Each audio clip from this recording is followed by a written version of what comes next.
بڑے بھیا ڈرامہ تو اپنے اختتام کو پہنچ چکا ہے، جس میں اب ہم لوگ دیکھیں گے کہ اب کبیر نے تو جب سے مہوش کو دیکھا، کبیر کی بے چینی تو اور بھی بڑھ چکی ہے، کیونکہ اسے یہی لگتا ہے کہ مہوش اسی میں خوش تھی کہ وہ اس گھر کو اور کبیر کی لائف کو چھوڑ کر چلے جائے، لیکن ایسا ہرگز بھی نہیں ہے۔ کبیر تو پھر سے بہت بڑی بے وقوفی کرنے جا رہا ہے، کیونکہ پہلے سے ہی کبیر نے وانیہ کی باتوں میں آ کر مہوش کے ساتھ بہت زیادتی کی، اور اب مہوش کے گھر والوں کو بھی یہی لگتا ہے کہ مہوش کبیر کی لائف میں واپس چلی جائے، کیونکہ کبیر نے صرف وانیہ کی وجہ سے ہی مہوش پر شک کیا، لیکن مہوش ہے جو اپنے بچے پر ان لوگوں کا سایہ بھی نہیں پڑنے دے گی، بلکہ اب مہوش ہی ہوگی جو اکیلے اپنے بچے کو پالنے کا فیصلہ کرے گی اور کبیر سے ڈیورس لینے کا فیصلہ کرتی ہوئی نظر آئے گی۔ لیکن کبیر اب اس حقیقت سے ناواقف ہے کہ مہوش تو ماں بننے جا رہی ہے، اور ایک وانیہ ہے جس نے سب کی زندگیوں میں زہر گھول لینے کے باوجود بھی اسی گھر میں ہے، اور کوئی بھی وانیہ کا کچھ نہیں بگاڑ پایا،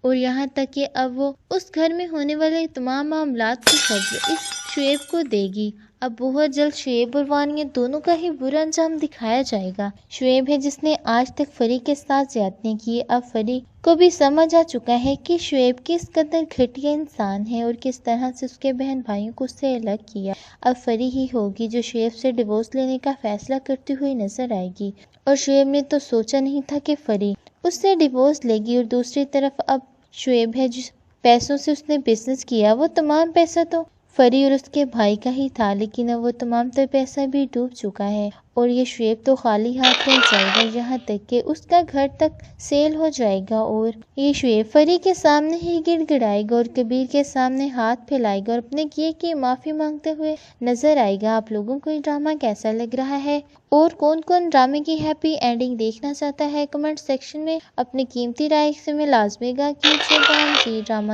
ریویوز کے لیے ہمارے چینل کو سبسکرائب کر لیجیے اور ساتھ میں موجود بیل آئیکن کو دبا لیں، تاکہ ہمارے چینل پہ چلنے والی ہر نیو اپڈیٹ کا نوٹیفیکیشن آپ کو بآسانی اور وقت پر ملتا رہے۔ اگر آپ لوگوں کو ہماری ویڈیوز اچھی لگ رہی ہے تو ویڈیو کو لائک کرنا اور دوستوں کے ساتھ شیئر کرنا مت بھولیے گا۔ اللہ حافظ۔